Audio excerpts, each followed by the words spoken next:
Hey folks, it's me Chris, and I wanted to take a few seconds of your time to talk about this awesome new opportunity that we've been presented with for all of our lovely listeners.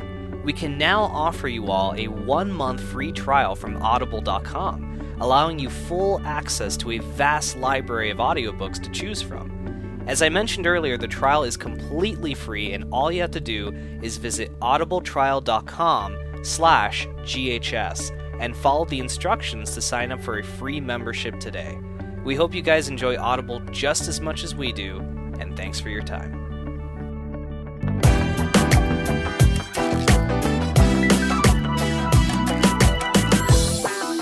Well, on that note, we should probably jump into like some current stuff that's happening, some nerd news you would call it.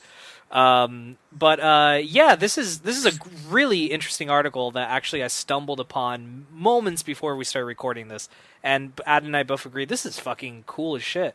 But recently, IGN reported this, but recently Greg Canessa, who is the man behind Xbox Live Arcade, recently stopped by the IGN office to discuss the creation of Xbox Live Arcade and the long and creative process involved in getting off the ground. And basically, what the story says is that Xbox Live Arcade almost didn't even happen.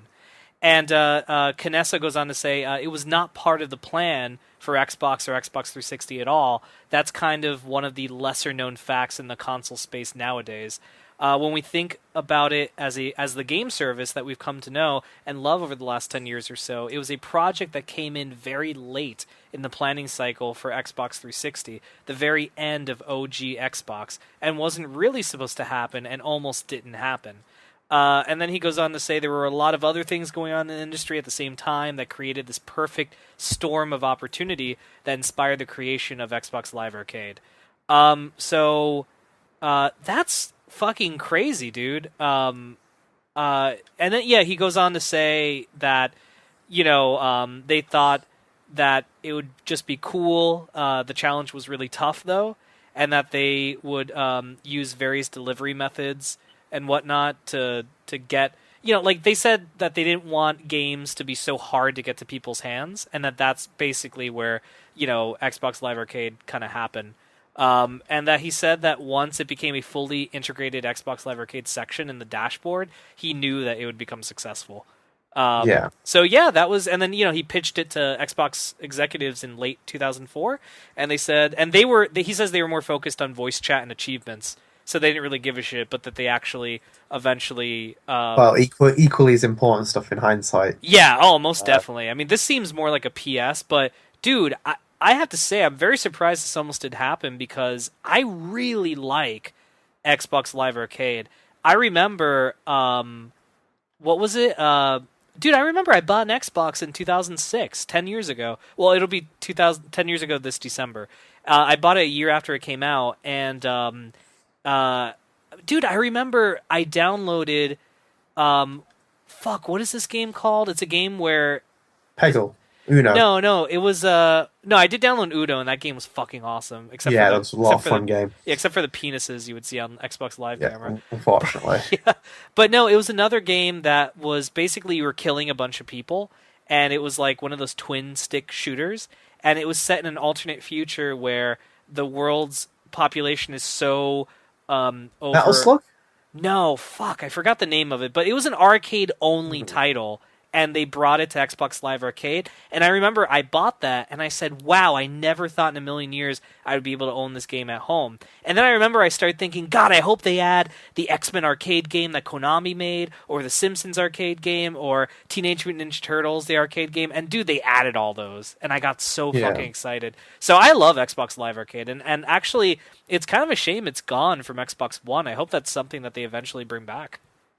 Yeah, it was a great addition. I mean, obviously, you can see that they had more priorities in different departments, and Xbox 360's launch itself was kind of like more quote-unquote revolutionary because of like the different changes we're going to bring. Mm-hmm. So I think arcade was probably like one of the last features they were really considering at that point. Yeah. But obviously, you can never like doubt nostalgia and kind of the idea of having something like that, like a little hub where you have different games. It's stuff like, remember like 1 versus 100? I love that game. As much as other people did when they launched that game, and they had this kind of idea that they were going to launch something huge from that and build something. But Obviously, it never took off, but it's still that kind of idea that what it was is brilliant. And I agree with you as well. I think that maybe Xbox One does need something like that. It's like a new feature maybe to build on something like, like, this is the future. Well, we have this idea. We have this. This is exclusive to Xbox. You can only get this on Xbox. Yada yada yada. Right. But I played loads of games on that. Like I said, Uno, like bloody fucking. What's the other one now? I think I had Golden Axe. I had tons of Sonic games on there. Like I was just downloading them just for nostalgia's sake, because they were just really enjoyable games to have. Yeah. They I felt like they kind of lost the theme for a little bit, because I remember they would release like Banjo-Kazooie on Xbox Live Arcade, and I'm like, that was never an arcade game. Like that was an N64 game. Like, what is this? Yeah, just to capitalize on what they could get. But it was definitely a cool feature, and it's really interesting to hear something like that might not have happened, especially when it was such a big appeal for the Xbox. Because even had those arcade consoles that people would buy for the 360, which says like how big the appeal was. Yeah. Oh yeah, dude. I mean, man, this is kind of biting me in the ass nostalgically, man. I really dug Xbox Live Arcade a lot, and I thought it was like super cool, like being able to do that. Shit, man, I hope it does come back. This is kind of making me sad a bit. No, but it was a great addition, man. That is nutso that it happens. A lot of people, I think, take for granted how easy it is to buy video games now. You could literally wake up, fucking be in your underwear, and buy a preload. Preload a game. Like, it's no crazy. Worries. It's there. It's downloaded. Exactly. Just send the story. Like, it's not much you have to even bother about either. And this is like the granddaddy of that, really, if you think about it. Because Xbox Live Arcade. Remember, before Xbox Live Arcade, you couldn't download games on PlayStation 2 or I think you could download games on Xbox, the original Xbox. I remember they did have Xbox Live. I think you were able to download titles. I don't know. I can't remember. But like, I'm glad it got brought over and it expanded a lot more on Xbox 360. Dude, that was such a great console. That was seriously. I mean, I know it had a lot of hardware issues, but generally speaking, that was such a fucking cool console, man. Well, the game, definitely. I keep saying a game-changing console. It's definitely huge. I always remember before it did, what it had, like just the ideas they had and stuff like that. Brilliant. Yeah, most definitely. But anyway, I guess we'll move on to other topics and whatnot. To not get, I'm really bit by the nostalgia bug, so we might be here a while, and I don't think that would be fair to the listeners. So, but Adnan, why don't you? I know this is a really cool topic that you actually brought to my attention. So Remedy has started to deliver some big news on Quantum Break. Quantum Break, their new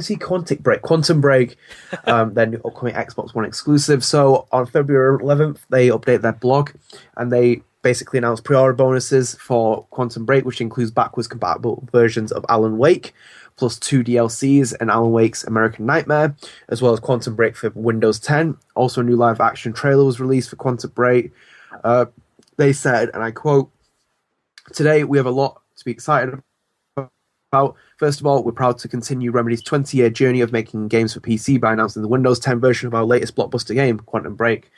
It launches simultaneously with the Xbox One version on April 5th, 2016, as it included as a bonus item for Xbox One pre-orders. Secondly, we had the honor of hosting international media at our offices last month and gave them extensive hands-on preview of Quantum Break. Normal presentations and talks, you can finally play the game from the very beginning, experience it yourself. The pre-orders and previews are starting to go live, blah, blah, let's get rid of this.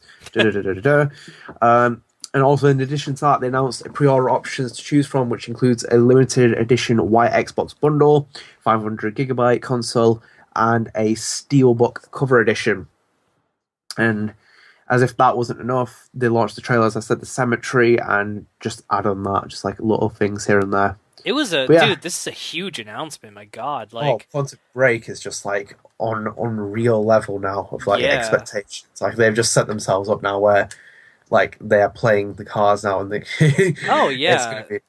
dude, for $60, if you pre-order it for $60,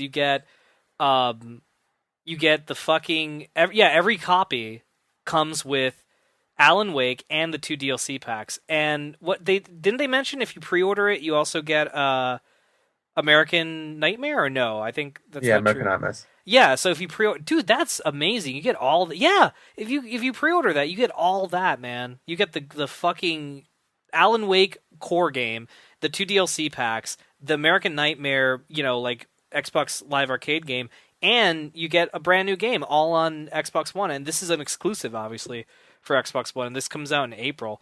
This is like, dude, this is a hell of a. Either they're very confident about this game and they want people to like, pre-order it to be able to get all these cool bonuses, or this game really sucks and they're shitting bricks and they're just like throwing whatever they can.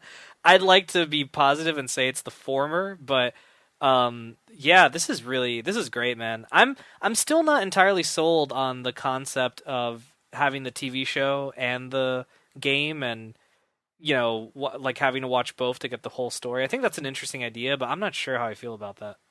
Yeah, it was part of the old Microsoft philosophy though of Xbox One, of the kind of idea of what it was going to be, the TV show kind of emphasis in hybrid games. No, but like since this game has been announced, like, and obviously I've said like Alan Wake was one of my favorite games of last generation. This kind of game is just it's just so well thought out. It's well conceived. It's kind of got such a direction where it feels not obviously everything unique isn't brilliant, outstanding, but this was like genuinely an idea which has kind of got so much, has had so much kind of like a labor of love for Remedy and kind of attention. Yeah. It's going to be a huge blockbuster for Xbox One to kind of like capitalize on. You'll see kind of like huge advertisements coming out and everything, like in every place, because it's going to be a big budget game, especially with like having Sean Ashmore and Dominic Monaghan in this game. Yeah, but I'm honestly so excited for it, because I think it's going to be a completely different experience. Maybe it's just one of the most eye-opening experiences. Maybe it's just an experience where we should just be video games. Who knows? Like it's going to be one of those things where it's going to be a lot more to see from it. Yeah, it's a hell of an experiment, that's for sure. Because if this works, everyone's going to want to do this. Or do some, that's kind of like how it works nowadays. Like, look at fucking shared universe movies. Everyone wants a shared universe now in films. So, and the same thing goes with gaming. So, yeah, I'm very, very, very curious. This is on my games I might buy list, assuming I have money by April 5th. But I'm also looking. I'm really curious to see how reviewers are gonna get the game and what people buying the game are going to think about it. This is definitely a game I'm going to wait and see what happens, instead of just like, I'm not going to pre-order it. Besides, I have Alan Wake already, so I don't really care. But it's cool that they also kind of like technically announced Alan Wake is going to become backward compatible. In this announcement, if you read between the lines, you're like, oh shit, I can play that later. So it's cool though. I like these loan incentives, because Ubisoft did it with Rainbow Six. That you get you get Vegas and Vegas 2 if you buy Siege. I just like those kind of like little additions where like we don't have to buy shit anymore. Like, to like pay like the extra £3 to get a game that we've already played, or anything else to just give it you. Or even if you've not played it, you just get it. And it's kind of like, it's really, really cool just to see something like even developers kind of just taking that initiative, just that little step to give you what you want. Oh yeah. I mean, cool. Dude, it's way better than what Sony decided to do with what is it with like PlayStation Now, right? Yeah, like that. I remember when they announced PlayStation Now, we were all like, wow, I wonder if we'll be able to play games we already own. And they made it very clear, no, you can't. Just get a PlayStation 3 if you want to play your PlayStation 3 games. And I think that was a huge, like, one-up in Microsoft's direction of being like, hey, guess what? You could just fucking stick the disc into your system, and it downloads and you could play it. That's phenomenal. I mean, that's revolutionary. Obviously, I think right now their biggest problem is what they add, because they've been taking such a long time to add shit, and a lot of the recent additions haven't been that good. So, but this is a step in the right direction. Alan Wake was a pretty good game. So, very cool. All right, well, I guess we'll keep this momentum going and jump into our next topic. So, this is pretty cool, man. I wrote this article on GamerHeadlines.com. You guys can check it out. But so the Sega Sammy Group has recently confirmed that a Sonic the Hedgehog movie, they confirmed it is releasing in 2018. So to give you guys a bit of background, the Sonic the Hedgehog film was first revealed actually back in 2014, 2 years ago. And it was confirmed that Neil Moritz, who was the producer of Goosebumps and 22 Jump Street, will serve as a producer on the Sonic the Hedgehog film.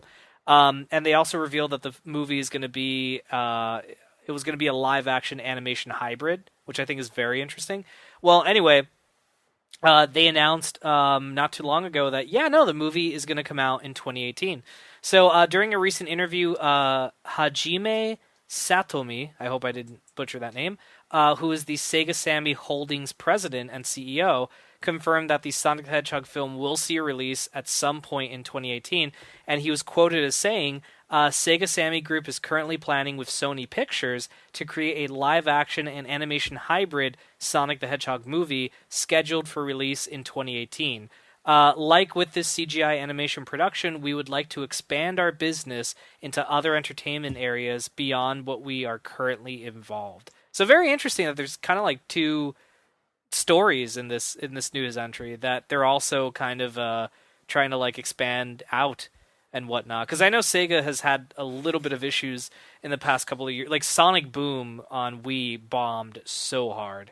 And that game was unfinished, man. I remember they did that. What was it, like a 20 gigabyte update that the game had like 2 months later? And the game looked completely different. They released a game that was in alpha stage. They totally did that. And then they released like the beta for free once they added all the stuff. You gotta have a beta after you buy the game, of course. So they're in a lot of trouble right now, man. So this is interesting. I don't know how a Sonic the Hedgehog movie would work. That's interesting. It's going to be live action and animation, and Sony Pictures is helping to make it. So it's going to be a Sony release. That's very curious. Like, is it going to be like Space Jam? Because that'd be awesome if it was like Space Jam. Oh, I think that'd be fucking mind-blowing if it was like Space Jam. Sonic is just a relic of the past. Unfortunately, I have to say that, but he is pretty much just a relic now. Yeah. Pure serving more novelty side and everything else. Like, what is there to Sonic that really changes things? Like, nothing really. He's not really been relevant in a long time. Neither has Mario. That's the funny part as well. Like, with kind of that as well, Mario's not been relevant at all. Mm-hmm. In terms of like done anything like huge or like changed things. They were mascots of their time and place, and they were, people enjoyed them for what they were. But at the same time now, with Sonic, there's no real direction in the gaming titles. Sega really aren't showing that huge interest in changing him or giving him like a huge kind of like personality spark or something special. What would be more interesting is like a more of like a 60-minute documentary on Sonic. But obviously that's not going to bring the money in, so they're not going to do that. Yeah. But honestly, I can't see any way of doing it. Maybe a TV show would have been interesting. Doing something like that, but... Well, they're doing that kind of with Sonic... Well, no, Sonic Boom, they're doing that. That's like a CGI animated... it's more comedic-centric. So... That's just worrying. Yeah. So yeah, it's... I think... it's one of those things where I think we need more information. Because in my head, I'm imagining Space Jam, and I'm getting excited. Okay, it's fine like that. That's just not... Can't work like that, Chris. Yeah, but I think it's not going to be that... Because Space Jam is actually a really fucking great movie, but I don't think... I don't know. I mean, it depends on who's working on it. I don't know who the fuck Neil... Moritz is. I mean, I like 22 Jump Street. That was pretty cool. I didn't see 22 Jump Street. I saw 21 Jump Street, so I have no idea if that sequel is any good. I do like... Goosebumps looked kind of cute. I mean, I haven't seen that movie yet, but I like Jack Black, so... I don't know. I know next to nothing of the only person they've announced, so... I guess it's just one of those things where, I mean, as a Sonic fan, it would definitely bring Sonic more in the limelight. Because right now, you're right, Sonic is kind of like a dead fish in the water type thing. I mean, people recognize Sonic, but I don't know if like new generations give a shit about him. Yeah. So it's going to be... I'm very curious to see how this gets received, like what people think. So, definitely. Yeah, we'll see what happens. I can't really say much more on it, but I honestly don't think there's much place for it, and especially a movie with like how unsuccessful gaming to film adaptations are. Yeah. So, all right, well, we'll see what happens with Sonic the Hedgehog's son. It's by the way, this year is his 25th anniversary. Maybe we'll, when we get closer to that, we might talk about it on the show. Maybe, hopefully, I don't know. I mean, I would, but I don't know if we will. It's up to Adnan. No, I'm kidding. But, guilt tripping me, right? That doesn't work. But I have been actually playing Sonic games, and It's I'm at the part where it turns 3D and it's so bad. Like once you stop after Sonic 3 and Knuckles, it's just really bad. Or So Shadow the Hedgehog. no, I skipped that. Fuck that game, dude. I No remember that game. spin-offs. No spin-offs just cuz that game was so bad. How are you going to get a hedge? Oh god. He Why rode a does he have a gun? Like motorcycle. he had a gun. Like he had a gun. Like what? He's a hedge. He's a hedgehog. He can use Chaos Emeralds. He has magic powers. Yeah, he has a pistol. Dude, Yeah, he has a powerful gun. messages. Dude, he has a gun and he rode a motorcycle. It's like what? It's like why? Like what's the point in this? It's like just taking like Mario and giving him a gun and like getting him to shoot Goombas. Okay, that dressed up like that would be pretty fucking cool. If it was okay, an maybe, FPS Mario game, like R-rated fucking Mario game. Let me get that. Like he eats too many mushrooms and he starts hallucinating and he just starts killing like Bowser's like, you can't stop me, Mario. Then Mario shoots him in the kneecap and he's like, fuck, you shot me in the kneecap. He's like, yes, you've stolen my princess too many a times. Now you will pay slowly. Shoots him the other kneecap. Oh my god, you're so evil. Why are you doing? I thought we liked doing this. No. Like, where is your god now? And then shoots him in the head. Oh my god, Mario got dirty. That's what they should have done that for the 25th anniversary of Mario. That would have been fucking awesome. That would have been pretty funny. Shooting Bowser in the kneecaps. Oh my god. Shooting him, kneecapping him. That would be would be not even a Michael Bay Mario film. That would be like oh fuck, I don't know, like a Tarantino Mario film. Tarantino's like, I wanted him to, like shoot him because like I hate Bowser. That's my Tarantino impression. It's pretty bad, but whatever. Anyway, dude, I've rambled too much about Sonic. What's this next topic we have here, dude? Final piece of news as well. So interesting stuff. Hugh Jackman's final Wolverine film. Well, maybe if it's our final film, we'll never know about that. May not be another PG-13 outing, as 20th Century Fox is reportedly targeting R rating. Fox is handing out pamphlets during its Toy Fair presentations, which outed the movie's anticipated R rating. A photo was inserted on Imgur by user Ray Chaos, which has the death cure on a theatrical release of February 17, 2017, and it gives the details in PG-13. Then you have Wolverine next to it, which is March 3rd, 2017. A theatrical release and R rating.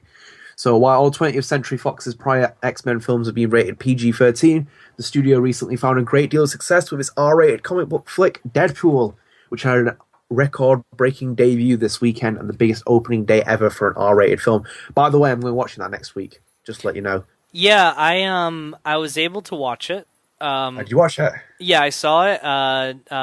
Yeah, I saw it, and no, dude, I really liked it. I think I mean, fuck, that's like a spoiler cast, man, to talk about that. But I thought, for what it was, I thought it was excellent. I was amazed that the budget was only $58 million, because, like, that's a fucking low budget for, like, a superhero movie.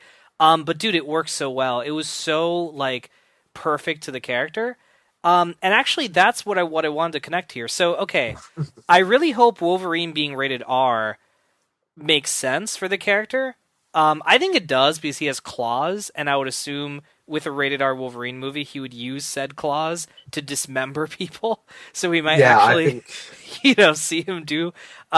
Because I hope this doesn't become a trend now in Hollywood. Like remember how like Batman Begins came out and everyone's like, oh shit, you gotta make everything dark and gritty. That's what sells. And then, it didn't really work, I don't think necessarily they're doing it. I think more films are made on the fact of if they are just like what they are, then the ratings is universally given. I think at this point, Fox isn't like Marvel in the traditional sense of what Disney's doing with a lot of its other film being like, hey, this needs to be PG-13 or whatever else. I think they're just giving creative freedom over it. Mm-hmm. It's not going down a dark and nitty path. It's just more like, obviously Deadpool, from what I've heard, people are saying it's like almost, it's a match made in heaven, Ryan Reynolds playing it, because I think like, just that guy has that kind of person, he has the perfect personality to play someone like Deadpool. Yeah. And then obviously the character in itself is not really, I could never see a PG-13 Deadpool movie. It just wouldn't work. It would have been, dude, having seen the movie, it totally would not have worked. That movie needed to be rated R. Yeah, but it's the same thing as we've become accustomed to a Wolverine who's always been PG-13, yet necessarily he's not though. Maybe he is just an R-rated character. It's not saying that, like, obviously, like someone like Captain America is not going to rip people's heads off. Like that's kind of like the superhero I'd see who would not be having an R-rated movie. Yeah, But, Captain like, America Wolverine- totally. Yeah, he works. He is a PG. Shit, he's almost a PG hero if you think about Yeah, it. of course he is. You know? In every embodiment, like he is. He's just a symbol of that. That's the entire point of Captain America. He's just Right. that people will hold up and be like, you know what, this is like the character. Yeah. But I don't think it's necessarily detrimental. I think it'll be good for them in terms of what they're going to do. Yeah. The kind of story, because the Wolverine films aren't really that strong in kind of like appeal, in like just general sense, like they're huge at the box office, not Right. huge successes compared to what you'd expect for another movie. And if it goes R rated, it's not too bad. It's not like the end of the world in any kind of sense. Yeah. That's what I can get away with. I saw, it's interesting. There's an unrated Wolverine movie. So you know how they made X-Men Origins Wolverine and it was fucking terrible? Like that movie was fucking, Fortunately. oh god, it was god awful. And then remember they made the second one, it was just called The Wolverine. I actually liked that movie. I thought it was pretty good. It came out in theaters. It was rated PG-13. When they released it on home video, Is this the one where he goes to Japan? yeah, it's he goes to Yeah, Japan. I was and... half and half on that. I enjoyed it a bit, but I was kind of like, I wouldn't watch this movie again. Yeah, I mean, it's not the most entertaining movie, but I thought it was a significantly better film than It was X-Men definitely Origins. a step up, but that's Yeah. not really huge to say. But it was a step up. That's true. That's not But anyway, dude, the unrated version was also featured on the home release, and I saw the unrated version, and honestly, dude, they didn't really do. Granted, they had to edit things out, and I'm sure they were aiming for a PG-13 release with an unrated home video release. But with the exception of him dropping the F-bomb like all over the place, the unrated version wasn't a whole lot different. Like, I actually thought that, I'm like, why is this unrated? I don't see the point of it. So this movie, however, if they turn out to make this upcoming Wolverine movie R-rated from the onset, I could see it being something significant. You get what I'm The saying? thing is, the other thing as well we need to take into consideration, films have changed very much. Like, there was a very much a strict requirement on certain films. Like, when you watch the Scream documentary with Wes Craven, they tell you how you had to, like, fight to get, like, certain things put in the film and how it was rated to the point where the studio were like, you need to cut this out and make it this rating because it needs to be like this. Oh, And yeah. we need to appeal to the market. Obviously, it might be a horror movie, but still, we need to get something. Horror movie doesn't necessarily have to be 18 all across the board just to get like a good kind of like thing out of it. Nothing can be judged off a response of like what it is in terms of rating, because that's just a pointless way of explaining things. Because some things might just be unnecessarily violent or ridiculous, like the Serbian film. Like, it doesn't make it. It's not going to make it better because it's like that. But within this kind of like more of it shows like there's more of a deeper exploration, because maybe it is going darker. There's the kind of like the samurai elements they were going with in that previous Wolverine film was showing that there's a darker path to the character. The character is dark though, in general sense. I can't be. Yeah. He's not meant to be really like light-hearted, ha guy. He drops the F-bomb wherever he gets the chance. Right. Yeah, I mean, what's great about Wolverine too is he works as both like what you're describing as like this dark R-rated. When he's alone, he's like an R-rated hero, but when he's with the X-Men, he's more influenced with them. So I think what's beautiful about Wolverine is he works as both. You could give him his own movie and have him like fucking chop people to shit, right, and get that R rating. But at the same time, you could have him be with the X-Men and be like a little bit more tame. And that's how it is in the comics. I'm pretty sure the X-Men comics are like, I would say the X-Men are PG-13, depending on the story. Like, some stories are a little bit darker than others, but, film-wise, I'd say it's a PG-13 franchise. But I gotta say, man, this is exciting. Because, Watchmen was rated R, and that movie, I think it was rated R, and that movie bombed hardcore. It didn't really do very well. And so R-rated superhero movies have been like, no one does that. And now that Deadpool, granted it had a small budget, but now that Deadpool has raked, I think it made like $256 million and had a $58 million budget. So it's successful. This could be the beginning of something beautiful. And I think that's great. I'm totally for it, dude. You brought up some good points too. I think you could have a character that goes into both realms and so works. That's cool, man. That's interesting that these people are, trying to make more of a they're taking risks, you know, and I think that's so cool. So I hope it is. It says here anticipated rating, so they might weasel out. You know, they might get scared at the end and be like, PG-13. But yeah, or maybe it's just a PG-13 rating in the end. Maybe it just doesn't come up to where it is. It's just a prediction saying so. Exactly, yeah. Until it's sent to the MPAA or, you know, the different variations of it around the world. Yeah, we really won't know until, you know. But fuck a dilly do, man. Maybe we'll see what. I don't know why I said that, but we'll see what. That's my transition word that I just invented. But I'm very curious to see, dude.